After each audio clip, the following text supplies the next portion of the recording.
অখিল গগৈৰ অভিযোগবিলাক বিস্ফোৰক হয়, কিন্তু তাৰ যিটো প্ৰৱণতাবিলাক তাৰ কোনো অসমৰ ৰাইজে গ্ৰহণ নকৰে। কাৰণ অখিল গগৈকটো অসমৰ ৰাইজটো বাদেই দিলোঁ, অখিল গগৈক তেওঁৰ যি ইণ্ডি এলায়েন্স আছে, তেওঁলোকৰ যি মিত্ৰ দল আছে, তেওঁলোকে বিশ্বাস নকৰে।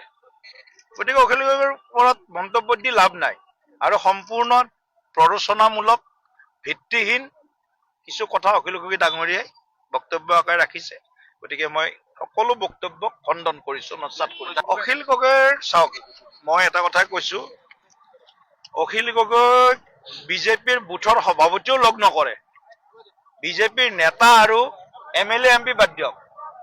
গতিকে অখিল গগৈ ডাঙৰীয়াক বিজেপিৰ বুথৰ সভাপতিও লগ কৰিব নাযায়। তেওঁ কৰবাত কিবা মানে উৰি অহা বাতৰি খবৰ আৰু যিবিলাক কথা কাগজখনত লিখি লিখি লাইভ কৰি আছে, বুজা নাই?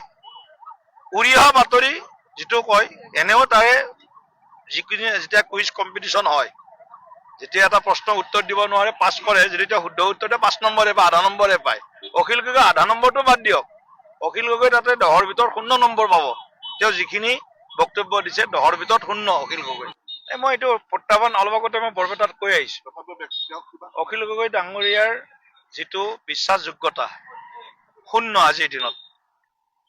গতিকে তেওঁৰ যদি অকমানো নিৰ্বাচিত প্ৰতিনিধি হিচাপে অসমৰ প্ৰতি দায়িত্ববোধ আছে, এই মিয়াৰ যিটো প্ৰেম, মিয়াৰ যিটো তুষ্টিকৰণ, সেইটো বন্ধ কৰক। এইটো বেলেগ একো নাই, এটা ভুৱা বাগধাৰা এটা সৃষ্টি কৰিব বিচাৰিছে, ফেক নেৰেটিভ এটা। বিজেপি সদায় আমি কৈ আছো আমাৰ যুঁজ সভ্যতাৰ যুঁজ। গতিকে এই সভ্যতাৰ যুঁজত বিজেপি সদায় ফ্ৰণ্ট লাইনত থাকিব আৰু তেওঁলোকে সদায় সভ্যতাৰ ধ্বংস কৰিব বিচৰা শক্তিৰ লগত থিয় হয়, তেওঁলোকক উৎসাহিত কৰে। গতিকে মিয়া প্ৰেম আৰু তুষ্টিকৰণৰ ৰাজনীতিত সিদ্ধহস্ত কংগ্ৰেছৰ হয়তো অলপ অলপ প্ৰভাৱ অখিল গগৈ ডাঙৰীয়াৰ ওপৰতো পৰিছে।